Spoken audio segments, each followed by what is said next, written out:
This is the Sports Timeout Podcast with Brooklyn Farrell, Tony Caranco, and your host, Wes Underwood. All Lang Syne, as tomorrow is New Year's, and this will be our last show of the year, Tony. But good things to come next year. Excited. No Ghetto Taco sights and sounds from the big events this last weekend, but they will be back after the new year. We do, however, have an interview later in the show brought to you by Ghetto Tacos. So, welcome into the Sports Timeout Podcast. It's brought to you by Jefferson's and Krackin Cajun Seafood House in Joplin. Underwood, along with Tony tonight. How are you, sir? Good. How you doing, man?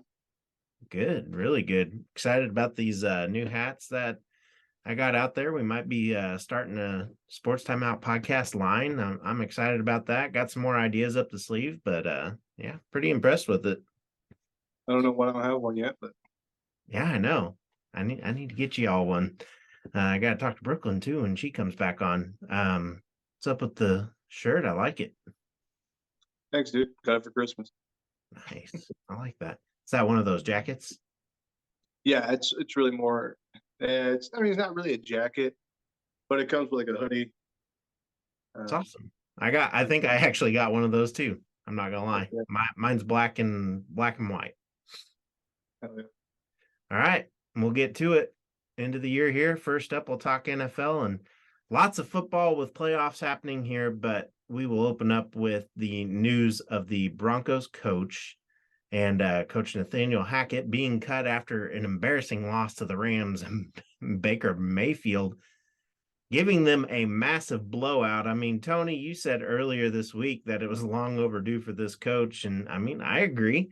And as a Chiefs fan, what's about to come out of my mouth next is frowned upon.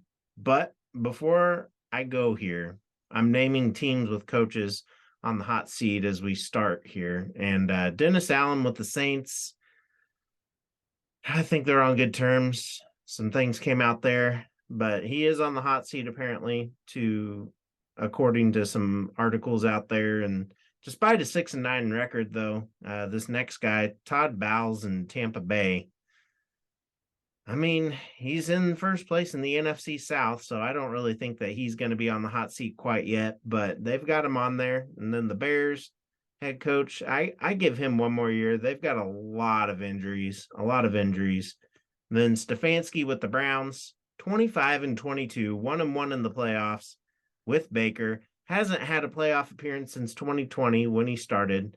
I mean, they have traded away the entire team. Pretty much. I mean, Baker's gone, OBJ's gone, Landry's gone, Richardson on defense, as well as Mitchell, Mac Wilson. He went to the Patriots. Joseph is gone. The list goes on there. But this is his first year without pretty much Hugh Jackson's core that he built up during his tenure there. And I mean, anyway, give him one more year too. Same for Wilkes. I mean, in Carolina, he's 5-5 since taking over. And that's without Christian McCaffrey, so who they also dished to the 49ers, which I don't understand there. But I mean, he's 5-5. He's doing better than what the previous coach did, who was 1-4. So, you know, he took over and they have 2 games left. He's got him in the division race to win. So give him an extension, see what he can do. And then next up, we go down to Houston, Lovie Smith. Give him a couple more years. I mean, the dude, if he does again next year, fire him. But right now, he lost Watson. He had to overcome all that stuff this offseason. I mean, the list goes on there too. I think with Houston, I mean, like I get it, but man, they're bad. You know what I mean? I wouldn't give them another full season. I'd probably give them another half a season, maybe. You know what I mean? Before getting see what he can do with half a season. Yeah, because like I don't care, if you're the worst team in the NFL, there's no way you should only be winning 2 games. You know what I mean? For some reason they hired this guy to be the coach. And I understand there's going to be years that you're not good, like everybody else that you've mentioned so far. Like, yeah, I can kind of see it, maybe one more season, whatever. Yeah. This guy has no excuse. He's probably just not the right guy. Okay. He needs a little bit more experience. I'm not saying he doesn't deserve a second chance on another team, but no, I give him half a season max. They're going to draft a quarterback. Yeah, and they're going to get that 1 seed, first round pick more than likely. But still, I don't know if it. I don't see him being much longer past this season. So okay, yeah, we'll see. I mean, I'm in the same boat. I really am. Next up, we got Jeff Saturday. His team, the Colts, they're playing hard. He's got them going. I mean, they're competing. Re-sign the man at least 1 to 2 years, see what he can do. If not getting it done then, okay, go ahead and dish him. Even before then, if he's not getting it done after a year, I'll take that down. I'll give him a year. If he's not doing anything, go ahead and fire him. But he's got the team amped up. They're doing what they're supposed to do. He's got them believing. I like where they're going. Give him an extension. And then the Cardinals, next up, Cliff Kingsbury. I mean, just signed a 6-year extension. He's in year 4 of his career total. A lot of things have happened there in Arizona with the turf and the quarterbacks and the players. I mean, if they do let him go, I see him going to Kansas City. I mean, just to be a quarterback coach, because Bieniemy is going to be out of Kansas City this year.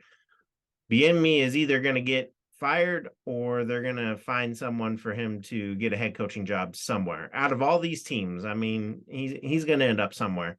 Bring in Kingsbury, get him some more experience under Andy Reid, and then see where it goes from there. I mean, if he doesn't go there, I see him also going to the Patriots. He can team up with Mac Jones. I mean, that's my thoughts there. But here we go, Tony. The part I'm afraid of. We talk Sean Payton here.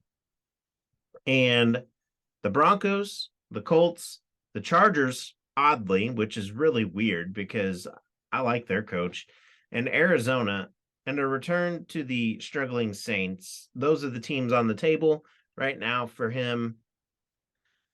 Oh, I do see him going to the Broncos. This is where I cringe a little bit. I mean, because he could probably turn that franchise around and they could be really good. I mean, they've already got a great defense. Russell Wilson just needs a better person to pep talk him. And, well, with Hackett being out of there, Sean Payton comes in. Look what he did with Drew Brees. He resurged his career after a horrible season. Granted, his was due to an injury, but what are your thoughts here after all these coaches? 2 were already let go before Hackett in Carolina and the Colts. 9 are on the hot seat, according to the list I found, and that's well over half the NFL looking for a new guy. Where do you have Sean Payton going if he goes anywhere? That's tough. I mean, it's tough because he can go just about anywhere. I would say somewhere between Colorado or hell, maybe even the Raiders. I don't know if you mentioned the Raiders coach, but they need. I mean, he might be on the hot seat now. We'll get to that. Maybe even Houston. You know, that like any of those 3 teams, I think could definitely use the experience. Do you see him going back to the Saints? I don't think so. No, I don't think so. I think a lot of when it comes down to being a good head coach, not only is it a relationship between the head coach and the players, but it's also a good relationship with the coach and in the organization itself. Yeah, it's true. So I think maybe going somewhere else, a different scenery, could definitely do him some justice. Yeah, agree. Next in the NFL, we talked Tua. Earlier this week, he hit the concussion protocol.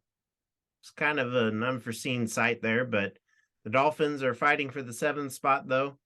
1 game in front of New England, the Jets and the Titans. And the Steelers are 2 games out, and the Steelers, 2 games up on the Raiders. The Raiders, with 2 games left, are somehow still in this mix. And, I mean, the Raiders would have to have a lot of things happen and win out for this to happen. But Teddy Bridgewater has taken the first-team snaps all week. My question here is, Tua or not, Can the Dolphins win out and seal a playoff spot for the first time since 2016 when they lost to Big Ben, AB, and Le'Veon Bell? I mean, that's how long ago that was. And I mean, they got a great defense, but I don't know. Are they going to fall short? What are your thoughts here? I mean, it's still relatively a young team, but they're very explosive. And I think, Teddy Bridgewater and Tua, I think are one and the same person. Yeah. So I don't think it's like the quality of a quarterback is really going to be going down whatsoever. In fact, it may be better to have somebody with a little bit more experience to finish the season out. Yeah. So, I think, I'm gonna say it's a toss up. I'm gonna say it's 50-50. I can definitely see them making it, but I can also see them choking. It's true. But I think, like I said, they're very explosive. They got Jalen Waddle and they got Tyreek Hill. That's a really good duo, and I think it's tough to beat them. So at the end of the day, I think they have a good chance. I'd say it's about 60-40, honestly. Okay. Yeah, I like that. I could go with that. I really do. I mean, that 40% could make it 50-50 soon, but I mean, 60-40 is where I'm at also, to be honest. I'm not going to lie. Next up in the NFL, we're going to go ahead and talk J.J. Watt. He announced his retirement. That will happen at the end of the season. What are your thoughts here? Yeah, I mean, I think it's time for him to hang it up. I think he had a great career. Definitely one of the most respected, most feared defenders in the league for the long time. But his body, the position he plays takes a lot of damage. So him having to the recovery is hard. Once you get into that level where you have such great players that you have to play against, and injuries that you have to, like the little injuries, like the little nagging injuries, like sprains, you got like a dislocation, stuff like that, small stuff, adds up to you, and it becomes at some point becomes where like it's not worth it to put your body through it as much as you love the sport, and he gave the sport his all, and I can see him getting into some commentating later on because he's a smart, educated guy, and so it's not like his career in the NFL is over. I just think as a player it is, and maybe even coaching, like he has a lot of potential and a lot of knowledge that he can give to the new generation. But he's a one in a generation player. I think his brother is the same way. Yeah, and I would have liked to see them play together, but unfortunately it didn't happen. But it's all right. But yeah, everybody was pulling for it. Yeah, congratulations to J.J. Watt on a great career. I think it's time. It's time for T.J. Watt to steal the show, which he kind of already has. Same caliber player, like you said. He's great. That family, definitely a football family, for sure. And lastly, in the NFL, we go ahead and talk Derek Carr, as it was announced Wednesday afternoon that the Raiders would be benching Carr for the rest of the season. Jarrett Stidham will be stepping in, and then it was later announced that Derek Carr would be stepping away from the team so he isn't a distraction. He was the only Raiders player not at practice Wednesday. The starter since 2014, a guy who got you to the playoffs last season, a guy who they don't want anymore, yet they made him their starter, a guy who has gone above and beyond for an organization, who has changed coaches on him five times in his 9 seasons. McDaniels has lost his mind, man. I mean, a guy who ruined a team in Denver as well after going 8-8 and then just trashed it the next year. This guy can't coach. He's dropping his QB for a team. They're 2 games out. Is it realistic? No, but could it happen? Yeah. 2 games out of the playoff position, and he's dropping his best starter. And the thing is, he's not really even in a slump, is he? I don't know. Should McDaniels be fired? What are your thoughts here, Tony? Well, I kind of already touched on it before. Absolutely, yes. McDaniels needs to be out of there. A, a team does not lose by a margin of less than one score consistently. Yeah. Unless it's the coach's fault. Like there's absolutely no way that a team is that bad to be that competitive and lose it at the very end. That is 100% coaching. Yes. And at the top of that is McDaniels, and obviously he needs to be out of there. Yeah. I think it's disrespectful to Carr. To me, what I see is the organization didn't want to let Carr go, even though they didn't really want him there anymore, because they don't want, because he was still in his prime, I would say 2 years ago, and that's when I think they should have let him go. Yeah. Or got some better coaches. You know what I mean? I think their last hurrah was with Gruden. I think if Gruden would have stayed, I think they'd be a lot better. But obviously, everything that went down, he's not there no more. So yeah, I don't know. I think somebody in the organization doesn't want him anymore. They just don't want him to be a threat at another team. So that's why they kept him for so long, to kind of wait for his prime to be out. Almost he could have been the man in Denver, to be honest. He could have been the man at Pittsburgh. He could have been the man. Yeah. A lot of these teams that we're talking about that are kind of competitive, that needed an extra edge. All those teams that you're talking about that the coaches are on the hot seat. He could have gone to any of those teams and been a starter. Yep. Smart move by the Raiders to hold him out, to be honest. I would agree with that. But next year, he's going to be shopping. Next year, he's not playing. They've already got their mindset elsewhere. So. And we talked about it before the season started, like that he may go somewhere. There was that rumor that he was trying to leave, or they were trying to trade him, and I was surprised that he ended up back with the Raiders organization. Yeah. I feel bad for him. I'm sure he's really frustrated. Oh yeah. Because again, like you lose by a margin of less than 6 points, 7 points. A lot of those are less than 3 points. At the end of the day, that's just bad coaching. It's true. Very, very, very true. Poorly played this year. Poorly played. And next up, we go ahead and step away from football and go into the NCAA, and we talk basketball. And we'll talk the Missouri Tigers. After their 28-point loss to number 6 Kansas, they beat UCF by 2, 68-66, then took down number 16 Illinois, 93-71. And then just 2 days ago, they took down 19-ranked Kentucky, and they beat them by 14. Mizzou looks great. This being said, do you think they deserve a top 25 spot after the new year, or do you think they need to beat number 9 Arkansas, who they play 6 days from today? I mean, they're going to be amped up after that tough loss, Arkansas is, to LSU in the final minutes of that game, losing on a buzzer beater there to where LSU went up by 3 at the foul line.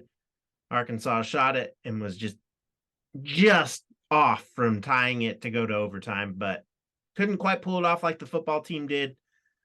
I mean, what are your thoughts here? Do you think Mizzou's real, or do you think they need a few more games under their belt? No, I think they're real, but I would say that they don't have necessarily to beat Arkansas in order to be in the top 25. I think they just need to make it competitive, because they've already beat 2 top 25 teams within the last few games. And then, if they can just make it competitive and, keep it within, 10 points, I'd say they're probably in the top 25 already. So now, I think they're probably already deserving of it. But at the end of the day, I'm not the one that makes the rankings. So I think as long as they stay kind of competitive in this next game or win it, obviously they'll be in the top 25. Hey, if we made the rankings, no Alabama anywhere in sight. What's that? Oh, they'd be out. They'd probably be in the top 25, but they wouldn't be in the top 4 consistently. Yeah, they're good. I do agree they got a little gypped this year with who's in there, but we'll go ahead and move on and talk that right now, actually. And in the NCAA, we'll switch over to football and talk the college football semifinals as Michigan takes on TCU in the Fiesta Bowl. I think that will be a fun game. And then we got a Georgia taking on Ohio State in the Chick-fil-A Peach Bowl tomorrow. That one will be fun as well. Who you got in these matches? And which one of these teams did you think that Alabama should have probably overcame? What do you mean? As in, like, you think Alabama should be in the top 4? Yes. I think you No, were the one that said that, right? no. I mean, I think they're good enough to be in the top 4, but I'm not saying they're more deserving of it. Okay. You know what I mean? Like, I think they definitely can. They could have made a running. Like, you could put them in the semifinals. It'd be competitive, and it'd probably be them in the championship. Yep. But I got TCU beating Michigan. Okay. And I got Georgia beating Ohio State. TCU over Michigan. I mean, I'll take that because just the track record there, like Michigan just stumbles in the postseason for some reason. I don't know. And then yeah, I'm not really too overly impressed with Michigan. They have a pretty soft regular season, and then they expect to, I think they're way overhyped. But I mean, I don't know. I may be wrong, but that's just how I feel about it. Great. And who'd you have in Georgia over Ohio State? Georgia. I think Georgia's going to win the whole thing. So I don't think it's going TCU, to be very Georgia. competitive. Yeah. Yeah, I can see that. Georgia is very competitive.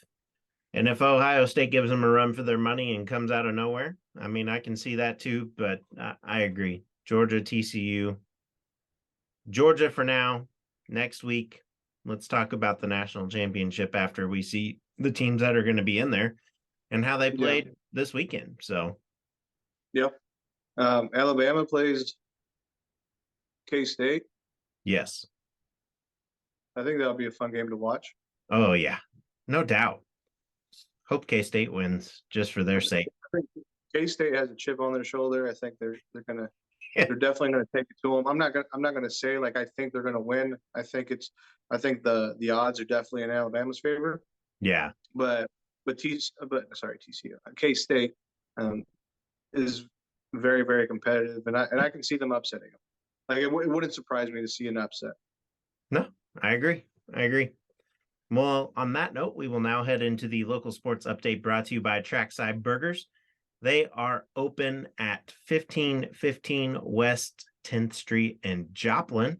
So get on over there. And have you seen their barbecue, Tony? I've yet to go over to their new location. Just on social media, it looks fantastic. Yeah, I need to go check it out. I'm excited to get over there and get some at the new place. That's for sure.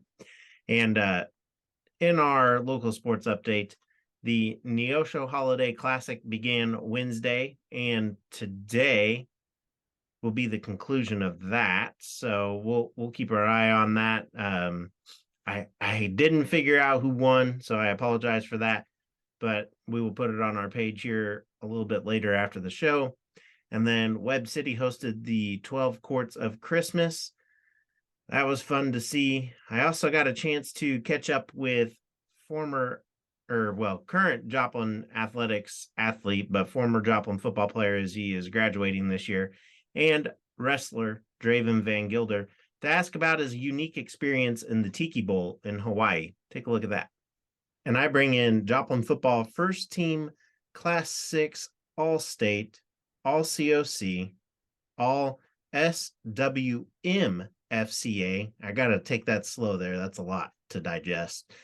All district linebacker, state qualifying wrestler, and in javelin, Mr. Draven Vangilder. How are you, sir? Hey, what's up, man? I'm doing really good here. Staying warm best I can. Yes, indeed. Lots being said in that opening statement there.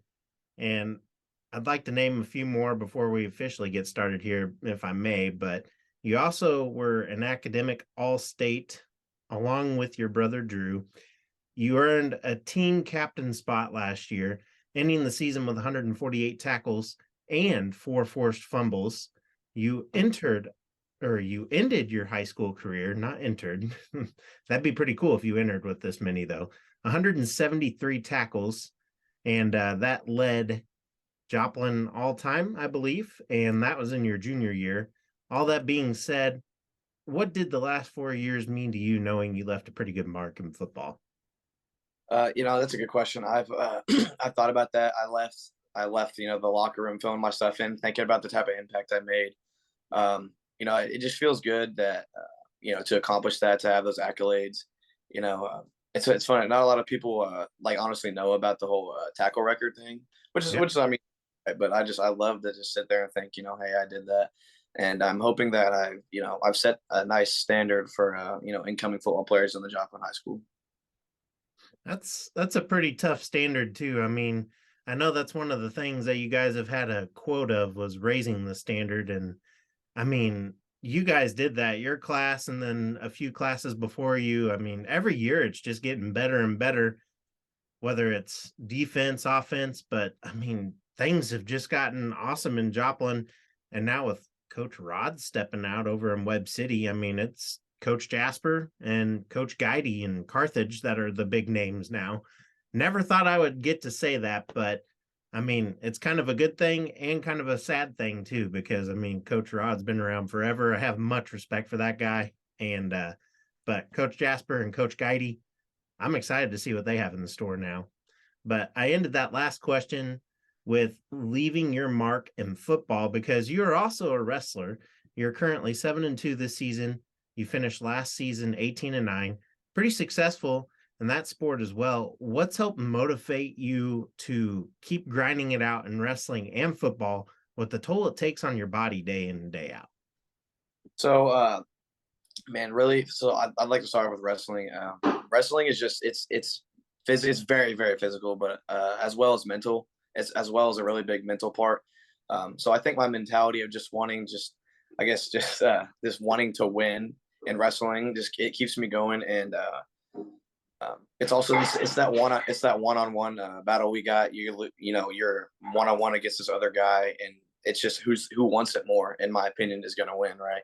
So I go into every match wanting to win, knowing I'm going to win, not beating myself before I get out there, not looking, being intimidated, which all the pain goes away when you're in the match, I feel like. But like it takes a toll. I mean, we were in practice today. I was feeling it good, but I love it in a way. I love the pain. It keeps me going, and also just hearing people talk and stuff like that. It gives me more motivation to keep going through with my season, and being the best wrestler that I could be. Great answer. That's awesome. I've never heard it quite phrased like that, but I mean, that's a new way to look at it. And I'm sure there's a lot of other wrestlers out there who feel kind of the same way too, but that's awesome. That's great. And we go back to football a little bit here, and you and your brother got the chance to compete in the Tiki Bowl in Hawaii last week. You had a pretty good performance coming out with a pick and a forced fumble in that. First off, for those who don't know, how did you hear about the Tiki Bowl, and what led to the decision to participate in the Tiki Bowl? Yeah, so I heard about it through a college coach from William Penn, actually, Coach Todd Hafner, back when you were still coaching there before you stepped down there. So he hit me up, and at first, it's this really cool thing. It catches your attention, which is what I'm assuming they want you to do. They want to catch your eye. Yeah. Looking through it, it seemed like it was too good to be true. So I had my dad look into it. It's at Hawaii. Everyone wants to go there. That's the destination. So I was like, hey, this looks pretty cool. He actually messaged me and told me about it. I was like, yeah, I saw that. It looks pretty cool. Do you mind looking into it? He texted me. We talked about it. He's like, yeah, it's all legit. And I was like, that's crazy. He goes, now we're gonna have to pay for it. And I was like, okay, all right, how much is it? And I was like, okay, all right. No, made me do one of these, but I told my dad I really wanted to do that, and him along with a bunch of with family and friends, church family, like, you guys got to do this. This is an amazing opportunity. You're never going to get this opportunity again. So I think, as well as me wanting to go, but also people encouraging me and my brother, and helping our family out financially and stuff, wanting us to go, really just helped it click. And I was like, okay, I gotta go. I'm gonna go. I'm blessed to be able to say that we got the opportunity to do that. Yeah, that's awesome. And I mean, that opportunity, like you said, pretty rare, and only a selective few get to go each year. What was that experience like for you, and what's something you learned while being there? So it was it was an amazing experience, to see the city, the beaches, the views, eat the traditional food, go to a luau, which is just like a, you know, a big old party, and just something I thought that was really neat was that the people there, the people in Hawaii there are just really respectful, nice, genuine people. They're working hard to make a living. Cost of living's high. They're holding down maybe 3 jobs.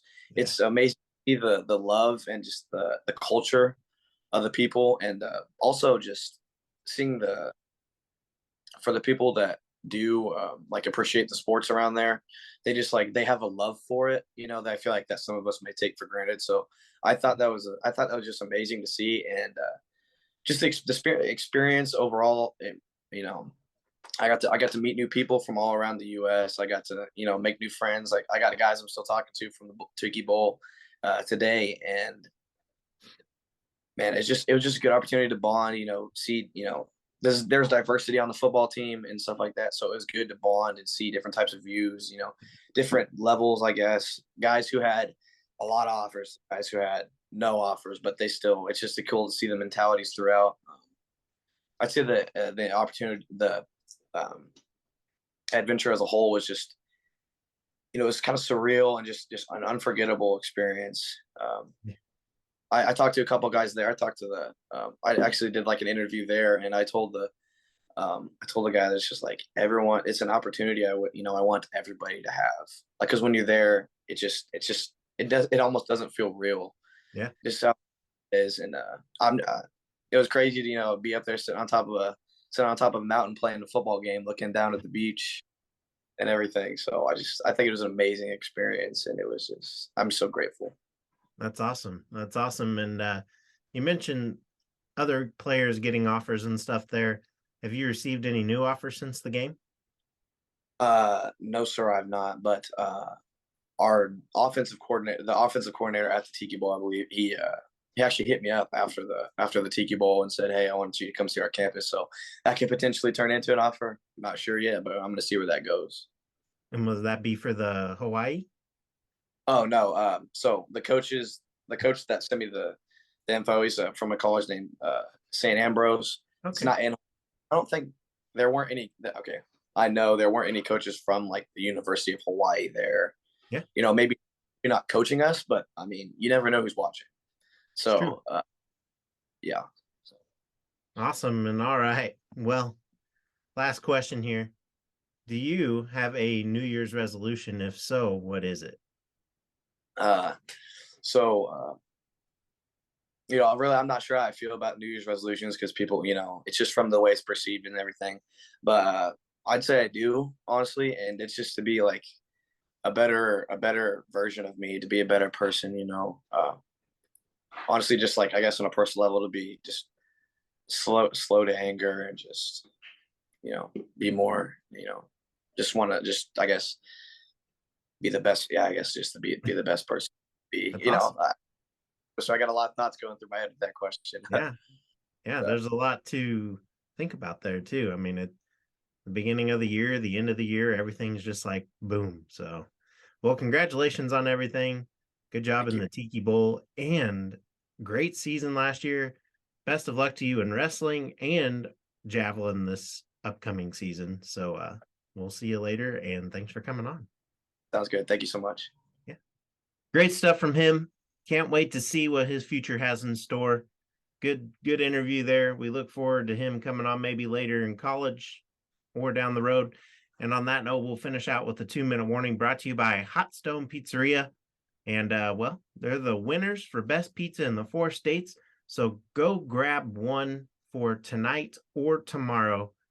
And they have that for New Year's. And I mean, they also have I think it's a medium 2-topping pizza for 50% off. The limit on that is 2. So go get 2 of those for 50% off.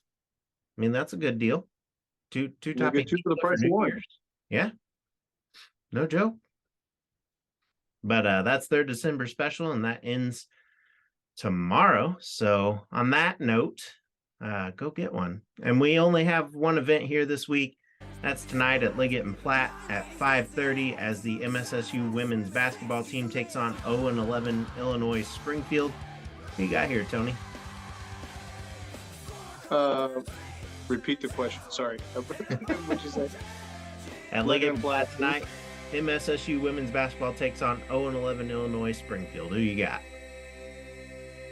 It's going to be a very tough game. But I'm going to have to go and edge out Missouri Southern. Okay, I agree. And then for the nation and national college sports, we got KU men taking on Oklahoma State at home tomorrow night. Who you got here? Kansas. Gonna go Pokes. Get those up there like that, yeah.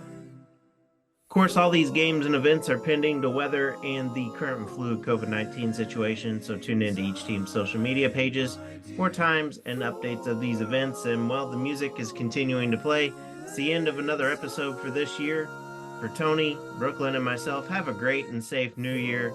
We'll see you next year. And before we go, though, Tony, any New Year resolutions you got? Yeah, I'd like to lose some weight. Okay. That's one of them. I'd like for the show to grow a little bit more. I'd like to get more of an audience. Yeah. That'd be awesome. That would be awesome. Some good stuff in store here for next year, that's for sure. Looking forward to it. We got a lot more guests getting ready to come on, and we got a few guests booked for the new year, so I'm excited. But on that note, I agree. New Year's resolution for me, probably about the same as you. So on that note, we'll go ahead and say stay safe, everybody, and see y'all next year. Thanks for tuning in to the Sports Timeout podcast. Keep it classy. Indeed. Continually. And